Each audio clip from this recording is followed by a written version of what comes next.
Patanjali's Yoga Sutra, chapter 3, and 4 sutras describes concentration, meditation, samadhi, and Sanyam. Okay. Third chapter is called Vibhuti Pad, and besides that, Yogi Patanjali describes all kind of spirituals, psychic, spiritual powers like miracles through yoga. Fourth chapter is more for meditation and samadhi, and that is called the Samadhi Pad. The first is called Samadhi Pad, second is practice part, third one is Vibhuti Pad, and fourth is different samadhis. Desha bandhaha chittasya dharana. What is concentration? Focusing chitta on external or internal object is called dharana.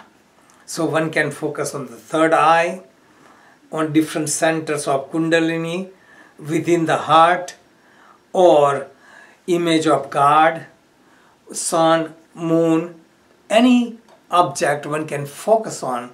The purpose of focus is using that as a means, mind becomes one-pointed. That is called dharana, making the mind one-pointed. And that comes after one has attained freedom from distraction of the senses. Tatra pratyaya ekanta dhyanam.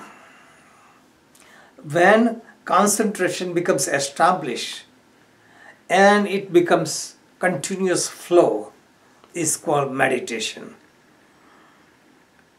So it is like constant flow.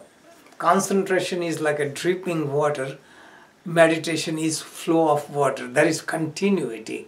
Continuous flowing concentration is called meditation. So prayer could be called concentration.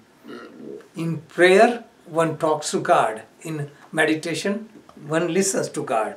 So this gives the difference between concentration and meditation.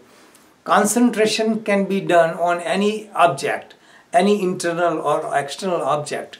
Meditation can be done on any subject or object that expands your consciousness. Because you focus on a rock, it can help you to focus your attention. But you focus on love, you focus on compassion, or any other such subject that allows you to expand and merge. So this is why meditation can be done on divine objects, not only any gross object. Like candle's flame is a gross object, but meditation on deep object. Tad eva arthamatra nirvasam swarupa shunyam eva samadhi. When one gets totally involved into meditation, he forgets the whole process. Drishta, drushya, and darshana. The process of meditation, goal of meditation, and the practice of meditation all become one. So only meditation remains, one loses own awareness. That means one dissolves the mind totally. When mind dissolves, consciousness goes back to the source. Like electricity is withdrawn, it goes to the source. So all the energy goes into Atman, and that is called Samadhi. Samadhi also at different stage.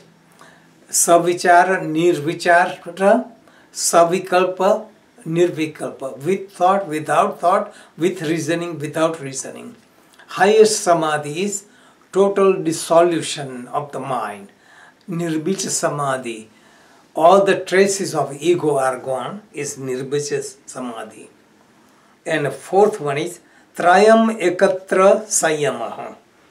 When concentration, meditation and samadhi, all three are focused together, is called Sanyama. Sanyama means one focuses on any object. He tunes in concentration, meditation and samadhi, so one becomes totally attuned to the object and knows everything about that object. This way, one attains the knowledge of so many supernatural phenomena, and this is called Siddhis.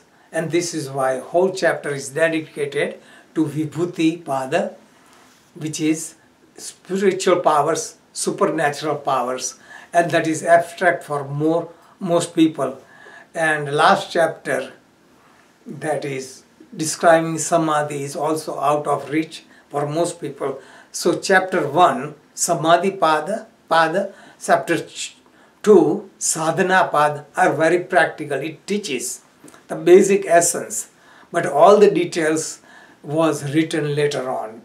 So Yogi Patanjali, the original founder who wrote Yoga Sutra 200 BC, he compiled them and put into form of sutra simple sentences with a potent word that carries the meaning, and to understand one has to understand the interpretation, and one can meditate directly on it to get direct teaching of Patanjali. Jai Bhagavan.